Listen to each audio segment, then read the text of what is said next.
Hello everyone. Today in this class we are going to discuss about process analysis. In our previous class we have already discussed about the basics of public management, the types of production system, then strategy, business strategy, corporate strategy, etc. In today's class we are going to discuss about process analysis. Process, if we divide process analysis, then one word is process, other word is this. What is process? Process we have already discussed. In operation, process may be a transformation process or conversion process. We convert the raw materials into final product.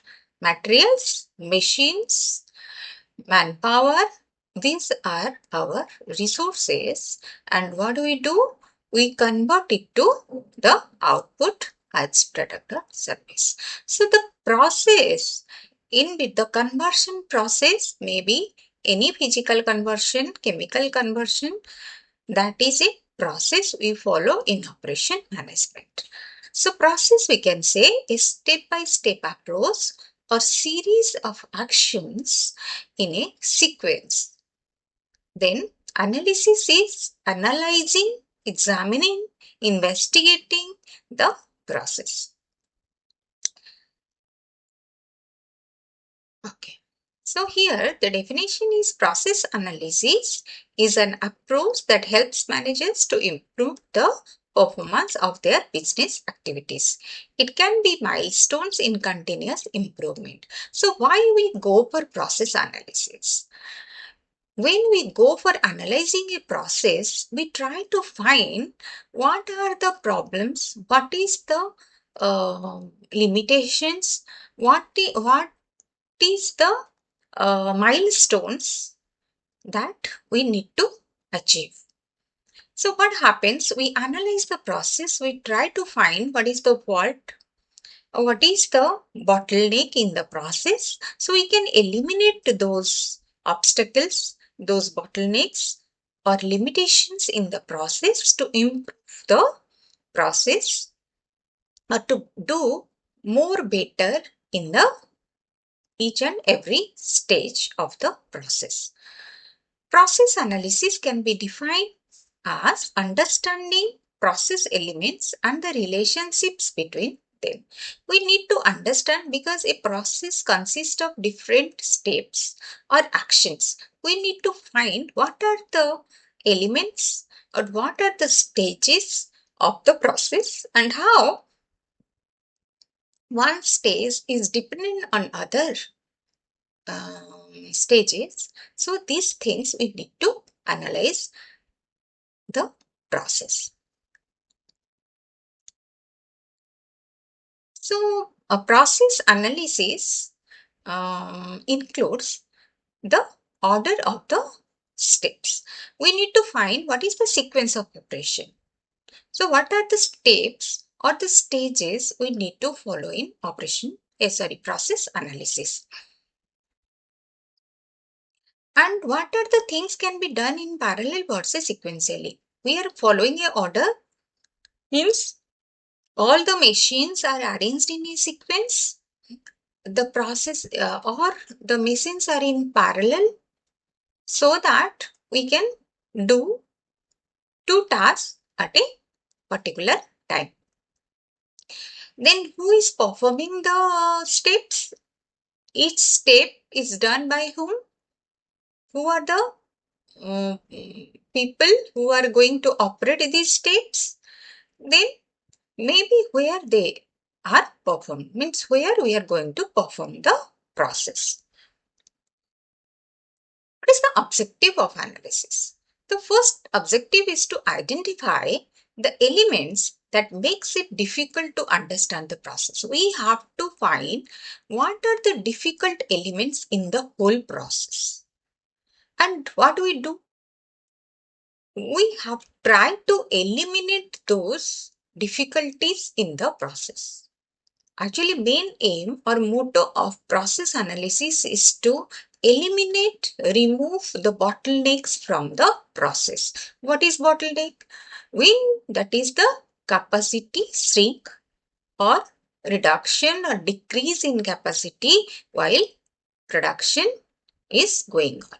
So when there is some problem, some limitations in the whole process of operation, there is a capacity break or capacity is suddenly down due to some regions, is called a bottleneck situation. So we need to remove or find what are the cause of this bottleneck, why this is happening, and how we are going to remove so that our process will flow very smoothly. Find the redundancies. Redundancy means the repetition of the unnecessary steps. When we go for doing the same type of work or non-value added things to the process, which is not adding any value to the process, and we are doing again and again, so we need to try to remove that redundancies in the process. And we have to find the allocation of resources. Which machine is going to perform which job? Who is going to operate the machine? So these things also we need to understand in the total process. Check out the processing time. So each processing time is actually fixed or determined, because we have to complete within a particular time period. That should not be delay. So we need to find what is the timeline within which we have to operate the things. So that is the main objective of process analysis. To analyze the process, to improve the process, each and every time we try to take the information, take the feedback, and try to eliminate the hurdles or difficulties and improve the total process. Advantages of process analysis. The main advantage of process analysis is that we can identify the hurdles, we have to eliminate those, and we can make the process each time more better, or there is an improvement of the process. Documenting implicit knowledge. We have what is the experience and knowledge in the time period we go on achieving, that we need to put in document. Analyzing individual actions, data, and document. Individual who are performing the work, how that work is going to do is done. What is the data we captured, and how we are going to document those things. That also we need to find in process analysis. So what are the problematic areas which cause the delay in the total process? Identify the opportunities for the improvement. How we can go for improving the total process. Offers a detailed picture of an existing process. Always we go for using process flow charts that gives us a very clear cut idea of the total process, what we are going to follow or what we are following. Then we have to eliminate the waste, reducing unnecessary rework. If any rework or non-value added things is there, which is not at all adding any value to the process or the product, what we are manufacturing, then we try to eliminate those non-value added things. And what we do? We can go for more value added actions or activities so that our final product will be good, or the process what we are following is a better one than the previous one, and the better management. So what are the different steps we normally follow in process analysis? First, we need to identify the individual steps what we are going to follow, because the whole process is divided into some steps or stages. So what is the input to them and what is the output to them. And we have to find the sequence of operations. Is one step is dependent on other or not? And the final product of one, the output of one stage may be the input of the other stage. That also we need to find.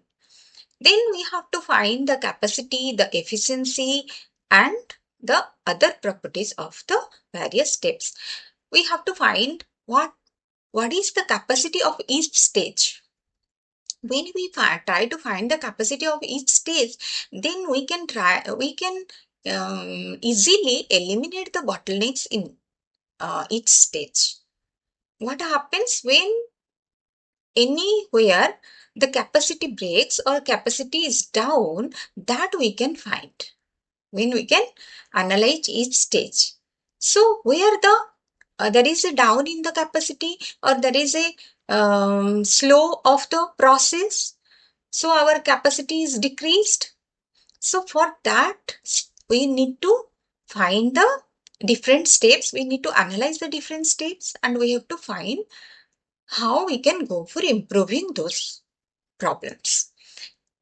Then we have to determine the impact removing these bottlenecks would be. So what is the impact of these bottlenecks and how we can remove these bottlenecks? And we have to do a cost benefit analysis of increasing flow through the bottlenecks. We have to find a cost benefit analysis. Then we have to decide to maximize the value of the process. Means each and every action we need to do some new activities, some new things, so that it will add more value to the whole process. So process flowchart, we can say, is a visual representation of the process what we are following. When we actually we know text cannot speak more. When you go for representing the into like pictorial form, that speaks more than the text. So flowchart is nothing but a visual representation of the total process.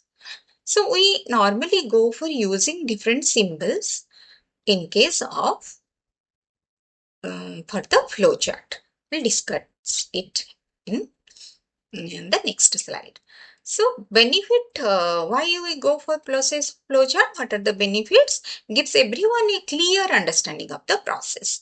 If you see the flowchart, it will give what is the flow of operation, what is the process of operation, or what are the different stages we are following throughout the process. That gives the flowchart a very clear-cut information about the process. So flowchart will give us a very clear understanding of the whole process, what we are going to follow or what we have already following. Helps to identify non-value added operations. So when we go for analyzing the flowchart, we can find what are the steps which are giving non-value added operations. Which stage is not at all suitable for the process or nothing we can giving any value, or we are not able to add any value by doing these steps. So what we can do, we can eliminate those steps and we can also put some new activities, new steps, new actions to give value or add value to the process. Facilitates teamwork and communication. So process flowchart helps us to be more coordination among the team of the workers who are working for the same process. Keeps everyone on the same page. So we can have all the idea and everything of the same page. This is the symbols normally we use for the flowchart. So beginning of ending is a bold arrow. Activities we see. Then process flow is a arrow-like structure. When you diamond one, it is we are taking some decisions. Delay, document. These are the some of the symbols we normally use for flowchart. So this is a very simple example of getting out of bed in the morning. This is a flowchart just for a simple how the flowchart looks and how we can represent the things or the steps or the actions in the flowchart, that we can have an idea by this simple example. So alarm clock rings, ready to get off. If no, hit snooze button, average 3 times. Then if it is delay, set for 5 minutes. Then yes, climb out of bed and end. So these are the normal process of a very simple example of the process flowchart. These are normally the symbols used in every industries for the representation of the flowchart. These are the symbols we normally use for the flowchart. So types of process. If you see types of process, that is a single stage and multi-stage process.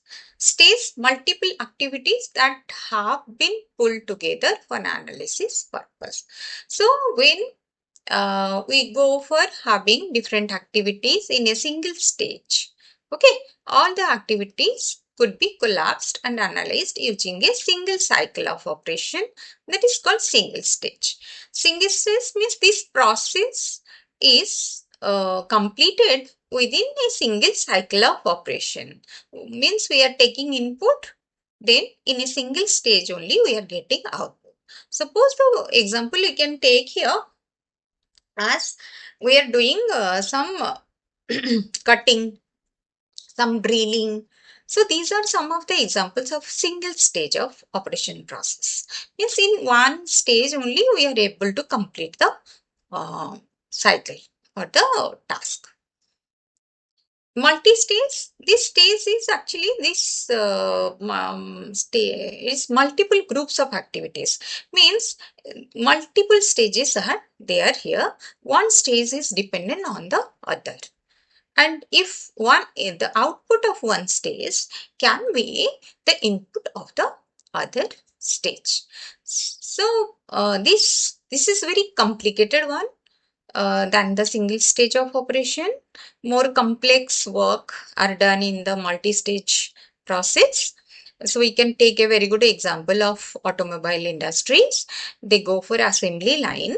So in each stage we do some activities and each stage is dependent on the other stage. So this is called multi-stage process.